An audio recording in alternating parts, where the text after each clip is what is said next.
दोस्तों, my finance and stocks YouTube channel पर आपका बहुत बहुत स्वागत है। तो आज हम इस वीडियो में वॉल्यूम एंड ओपन इंटरेस्ट के बारे में जानेंगे।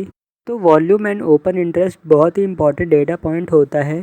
तो दोस्तों, जानने के लिए आप इस वीडियो को लास्ट तक देख सकते हैं। सबसे पहले हम जानते हैं वॉल्यूम के बारे में। दोस्तों, वॉल्यूम का इस्तेमाल नॉर्मल कैश मार्केट में ट्रेडिंग के लिए किया जाता है। कैश मार्केट यानी जहां पर आपको पैसे पे करने होते हैं और T+2 साइकिल्स में आपके डीमैट अकाउंट में शेयर्स आ जाते हैं और जब तक चाहे आप उसे होल्ड कर सकते हैं, उसे कहते हैं कैश मार्केट। दोस्तों, ओपन इंटरेस्ट का इस्तेमाल डेरिवेटिव मार्केट में किया जाता है।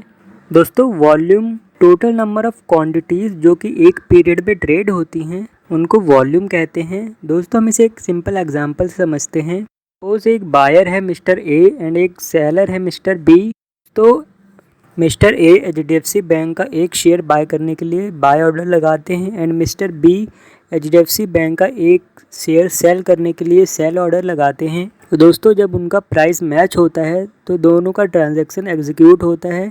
मिस्टर ए ने 1 शेयर बाय किए एंड मिस्टर बी ने 1 सेलर सेल किए। तो टोटल नंबर ऑफ क्वांटिटी यहाँ पे ट्रेड हुई 2। इसी को वॉल्यूम कहते हैं। दोस्तों, आप नॉर्मली किसी भी स्टॉक इंडेक्स का अगर चार्ट देखेंगे, प्राइस के नीचे जो हिस्टोग्राम बने होते हैं रेड कलर के एंड ग्रीन कलर के, वो वॉल्यूम को शो करते हैं। दोस्तों, हमें वॉल्यूम कई तरीके से हेल्प करता है।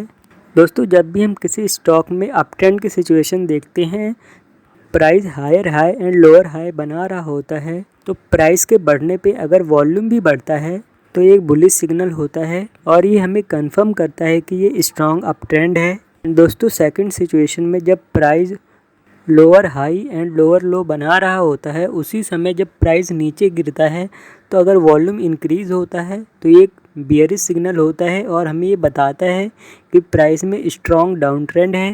एंड दोस्तों, थर्ड, वॉल्यूम हमें वैलिड ब्रेकआउट्स फाइंड आउट करने में मदद करता है। दोस्तों, अब हम जानते हैं कि हम वॉल्यूम को कैसे एनालाइज कर सकते हैं। दोस्तों, यहाँ पे कुछ सिचुएशन दी हुई है। दोस्तों, फर्स्ट सिचुएशन में आप देख सकते हैं कि प्राइस इंक्रीज़ हो रहा है एंड वॉल्यूम भी इंक्रीज़ हो रहा है, तो ये एक बुलिश सिग्नल होता है। दोस्तों, सेकंड सिचुएशन में आप देखेंगे कि प्राइस डिक्रीज़ हो रहा है एंड वॉल्यूम भी डिक्रीज़ हो रहा है, तो ये एक बेयरिश ट्रेंड का एंड होता है। दोस्तों, आपने बेयरिश ट्रेंड की डेफिनेशन में देखा था कि जब प्राइस नीचे गिरता है तो वॉल्यूम बढ़ना चाहिए, तब ये बेयरिश माना जाएगा। बट इसमें वॉल्यूम नीचे गिर रहा है, इसका मतलब ये है कि बेयरिश ट्रेंड ख़त्म होने वाला है और रिवर्सल हो सकता है। दोस्तों, थर्ड सिचुएशन में आप देखेंगे कि प्राइस डिक्रीज़ हो रहा है एंड वॉल्यूम इंक्रीज़ हो रहा है, तो ये एक बेयरिश सिचुएशन होती है, बेयरिश ट्रेंड की शुरुआत होती है। दोस्तों, लास्ट सिचुएशन में आप देखेंगे कि प्राइस इंक्रीज़ हो रहा है एंड वॉल्यूम डिक्रीज़ हो रहा है, तो ये एक बेयरिश सिग्नल होता है और बुलिश ट्रेंड का एंड इसे माना जाता है और रिवर्सल हो सकता है। दोस्तों, जब भी आपको ऐसी सिचुएशन मिलती है किसी भी स्टॉक में, तो आप पहले से सावधान हो सकते हैं। दोस्तों, अब हम जानते हैं ओपन इंटरेस्ट के बारे में। तो ओपन इंटरेस्ट डेरिवेटिव मार्केट में इस्तेमाल किया जाता है एंड इसका वॉल्यूम से कोई लेना देना नहीं है। ओपन इंटरेस्ट का मतलब होता है total number of contracts open in the market. दोस्तों, आप जानते हैं कि डेरिवेटिव मार्केट में कॉन्ट्रैक्ट्स में ट्रेडिंग होती है। बायर एंड सेलर एक स्टॉक या इंडेक्स का कॉन्ट्रैक्ट करते हैं कुछ नंबर ऑफ शेयर्स का, जिन्हें लॉट साइज कहते हैं। एक लॉट में कुछ नंबर ऑफ शेयर्स होते हैं, तो उसका कॉन्ट्रैक्ट होता है। दोस्तों, ओपन इंटरेस्ट का नंबर हमें ये बताता है कि मार्केट में कितनी पोजीशन ओपन है। दोस्तों, ओपन इंटरेस्ट को हम एक सिंपल एग्जांपल से समझते हैं। सपोज 3 पर्सन है, mister A, mister B and mister C. दोस्तों, मिस्टर ए HDFC बैंक के 4 कॉन्ट्रैक्ट्स में लॉन्ग होना चाहते हैं। दोस्तों, डेरिवेटिव मार्केट में आप किसी स्टॉक या इंडेक्स को बाय करते हैं तो उसे लॉन्ग होना कहते हैं, और आप किसी स्टॉक या इंडेक्स को सेल करते हैं तो उसे शॉर्ट होना कहते हैं। तो mister A and mister B HDFC bank के स्टॉक में लॉन्ग होना चाहते हैं 4 और 6 कॉन्ट्रैक्ट के।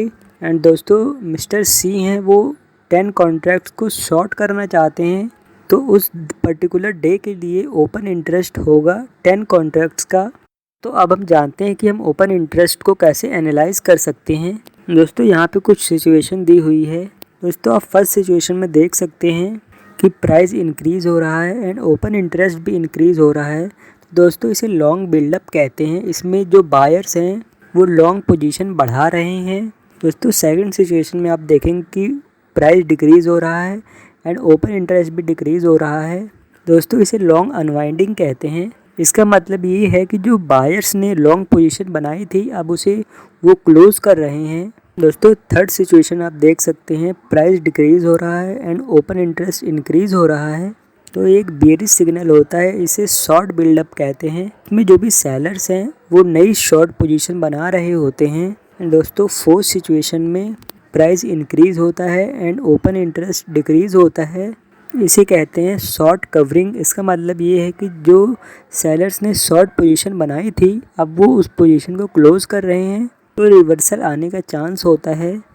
तो आपका इस वीडियो से रिलेटेड अगर कोई भी सवाल है, सुझाव है या आप और किसी टॉपिक के बारे में जानना चाहते हैं तो प्लीज़ आप इस वीडियो को कमेंट बॉक्स में ज़रूर बताइएगा। दोस्तों आपको वीडियो अच्छा लगा तो आप इस वीडियो को लाइक कर सकते हैं, हमारे चैनल को सब्सक्राइब कर सकते हैं एंड दोस्तों बेल नोटिफिकेशन भी ज़रूर दबाइएगा, तभी आपको हमारे वीडियोस का नोटिफिकेशन मिलेगा। दोस्तों मैं मिलता हूँ आपसे अगली वीडियो में, तब तक के लिए keep learning, keep trading, keep investing and thank you. जय हिंद।